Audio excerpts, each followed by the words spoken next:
Worry is borrowing trouble from a future that may never come. Here's your step-by-step plan to break the worry habit and live in the peace of today.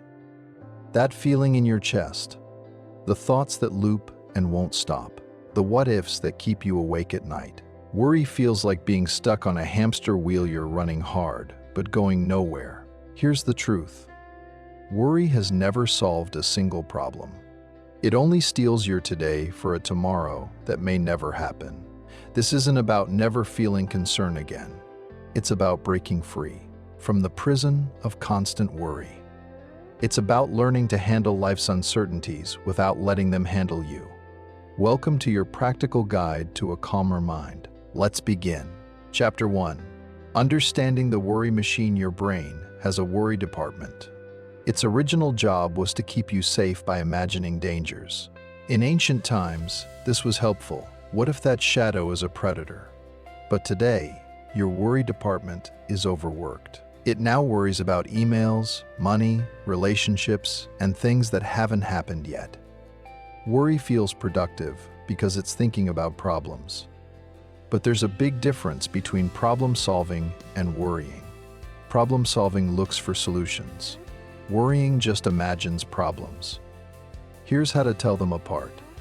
Problem solving asks, what can I do about this? It leads to action. Worry asks, what if this goes wrong? It leads to more worry. Your first task is to notice when you've shifted from thinking to worrying. The moment you catch yourself in a what-if loop without moving toward a solution, that's worry. Just noticing this gives you power. You can't stop what you don't see. Today, carry a small notebook or use your phone notes. Every time you notice yourself worrying, write one word about what you're worrying about. Don't judge it, just note it. You're becoming a scientist of your own mind, collecting data. This simple act of observation is your first step to freedom. Chapter 2. The worry window technique. You can't stop worries from popping into your head, but you can control how long they stay. The worry window is a simple technique that contains worry so it doesn't take over your day. Here's how it works. Choose a 15-minute worry window each day. Same time, same place. Maybe 5 p.m. at your kitchen table. Throughout the day, when a worry pops up, acknowledge it. I see you, worry. I'll address you during my worry window. Write it down in your worry list on your phone or notebook. During your worry window, look at your list. Set a timer for 15 minutes. For those 15 minutes, you can worry as much as you want about anything on your list.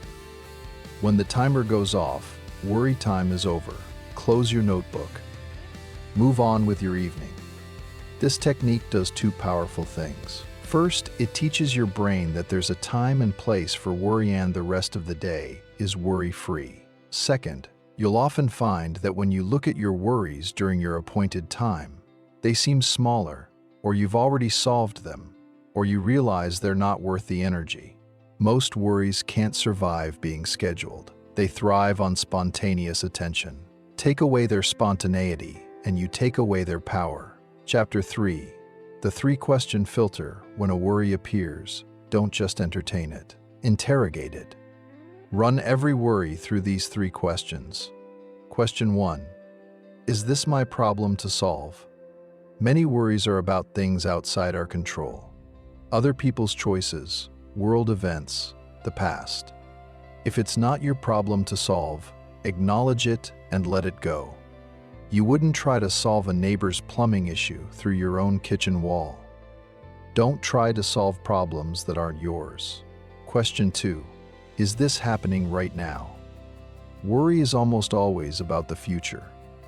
Bring yourself back to the present. Look around. What's actually happening right now? Are your basic needs met? Right now, in this moment, things are probably okay.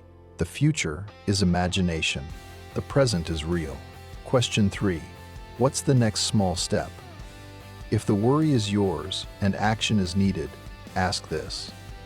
Not how do I solve this completely, but what's one small thing I can do right now? Action kills worry.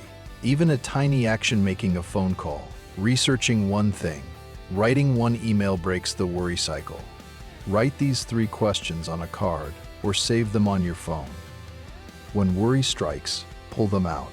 Make this your automatic response. You're training your brain to analyze worries instead of just hosting them. Chapter 4. Grounding. Your emergency stop button. Sometimes worry escalates into anxiety or heart races. Your breathing gets shallow. Your thoughts spiral. In these moments, you need an emergency stop button. That's grounding. Grounding brings you back to your body and the present moment. Here are 3 simple techniques. The 5-4-3-2-1 method. Look around and name 5 things you can see, 4 things you can feel, 3 things you can hear, 2 things you can smell, 1 thing you can taste. This forces your brain to engage with the present through your senses, breaking the worry loop. Breath counting. Inhale slowly for 4 counts. Hold for 4, exhale for 6. Repeat 5 times. Longer exhales activate your body's relaxation response. Body scan. Starting at your toes, mentally scan up your body. Notice any tension without judging it. Just notice. My toes are relaxed. My feet are on the floor. My legs feel heavy. Work your way up to your head. Practice these when you're calm. Then when worry overwhelms you, you'll have tools ready. Grounding doesn't make worries disappear, but it gives you enough space to handle them from a calmer place. Chapter 5. The worry jar ritual. Some worries need to be physically released.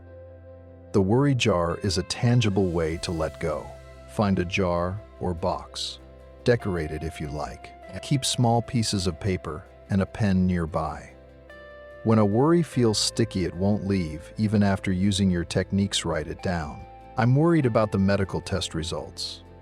I'm worried I'll fail the presentation. Fold the paper. Put it in the jar. As you do this, say to yourself, I'm putting this worry here for now. I don't need to carry it. The physical act of writing and placing it in the jar signals to your brain that the worry has been acknowledged and stored.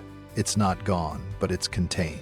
You can revisit it if you need to, but for now, it's safely put away. Once a month, open your worry jar. Read the worries. You'll likely find that many never happened, or they resolved themselves, or they weren't as big as they seemed. This is powerful evidence that your worries are often bigger in your mind than in reality. Chapter 6. Information diet. Stop feeding the worry. Worries feed on information. The 24-hour news cycle, social media, even well-meaning friends who constantly share problems, all of this is worry fuel.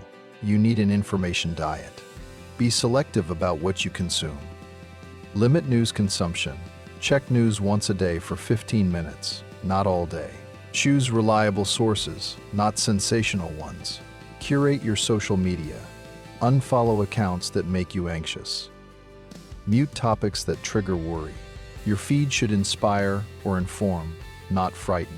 Set conversation boundaries. It's okay to say, I care about you, but I need to limit my exposure to worrying topics right now.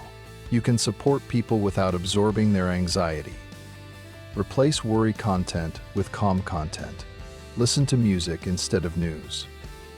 Read a book instead of scrolling. Watch nature documentaries instead of crime shows. What you feed your mind grows. If you feed it worry, you'll grow more worry. If you feed it calm, you'll grow more peace. Chapter 7. The role of sleep and routine. A tired brain is a worry-prone brain. When you're sleep-deprived, your brain's worry center becomes more active while your rational center becomes less active. It's like your brain's alarm system is on high alert with no security guard to monitor it. Prioritize sleep. Not just quantity, but quality. Create a bedtime routine. Same time each night, screen-free hour before bed. Calming activities like reading or gentle stretching. Make your bedroom a worry-free zone. No working in bed, no stressful conversations in the bedroom. If worries keep you awake, keep a notebook by your bed. Write them down, then tell yourself, I've captured this. I can sleep now. Daily routine also reduces worry. When your days have structure, consistent wake-up times, meal times, Work blocks. When down times your brain feels more secure. Uncertainty fuels worry. Predictability soothes it. You don't need a rigid schedule, just a gentle rhythm to your days. Chapter 8. Worry versus preparation. Knowing the difference. People often confuse worrying with preparing. I'm not worrying, I'm just thinking through possibilities. But there's a clear line.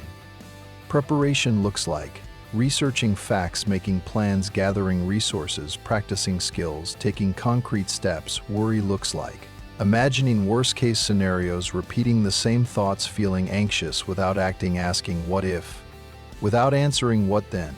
If you find yourself preparing but feeling more anxious instead of more prepared, you've crossed into worry. Preparation should leave you feeling more capable. Worry leaves you feeling more afraid. When preparing for something, set a time limit. I'll research for 30 minutes, then make my decision. I'll practice my speech 3 times, then stop. Preparation has a finish line. Worry is a marathon with no end. Chapter 9. The compassionate voice. Worriers are often hard on themselves. They worry, then they worry about worrying.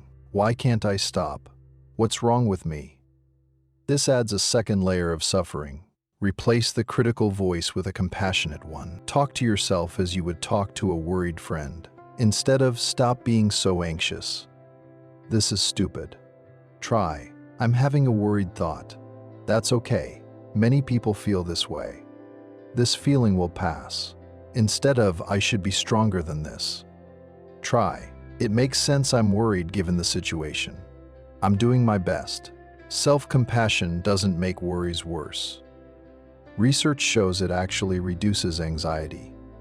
When you're kind to yourself, your nervous system calms down. You become a safe place for yourself instead of another source of stress. Practice this daily. Place a hand on your heart when you feel worried. Take a deep breath. Say quietly, "This is hard. I'm here with you." This simple act of kindness toward yourself changes everything. Chapter 10. Building your anti-worry lifestyle. Stopping worry isn't just about techniques in the moment. It's about building a lifestyle that naturally reduces worry. Daily movement. Exercise burns off the physical energy of anxiety. It doesn't have to be intense. A daily walk works wonders. Connection. Isolation fuels worry. Connection soothes it. Regular time with supportive people, even brief check-ins, reminds you you're not alone. Nature time. Being in nature, even a city park, lowers stress hormones. Try to spend time outside every day.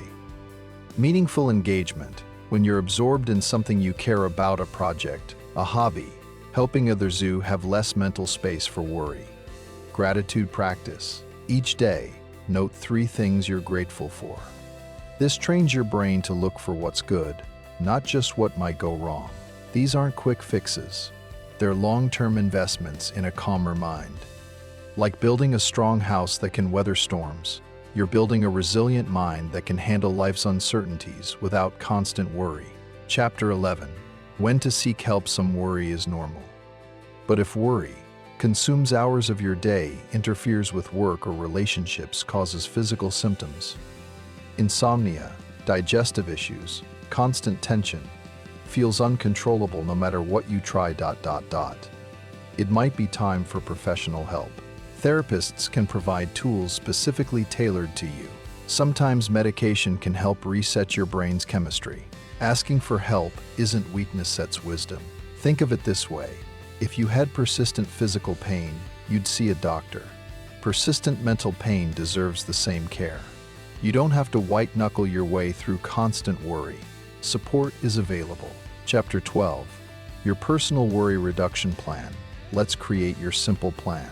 Choose 1 or 2 things from this guide to implement this week.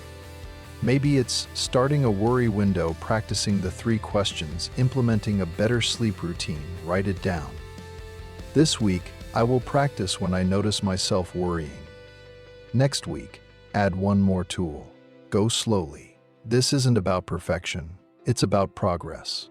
Some days you'll manage worry well. Other days, it will feel hard. That's normal. The goal isn't to never worry again. The goal is to worry less and to handle worry better when it comes. Keep a simple journal. Each evening note, "Today, I handled worry well when." Focus on your successes, however small. Every time you use a tool instead of spiraling, celebrate it. You're building new neural pathways. You're creating a calmer mind, one choice at a time. Breathe in. You have more power over worry than you think. Breathe out. Release what you can't control. The worries that visit you don't have to move in. You can acknowledge them, learn from them if there's a lesson, and then let them continue on their way. You are not your worries. You are the awareness that notices them. You are the wisdom that questions them. You are the calm that can hold them. Start small. Pick one tool. Use it once today. That's enough. Every time you choose presence over panic, peace over worry, you're building a stronger, calmer you. This is your journey back to yourself, to the part of you that knows how to handle life without constant fear. That part is there, waiting beneath the worry. You'll find it, one mindful breath at a time. You've got this.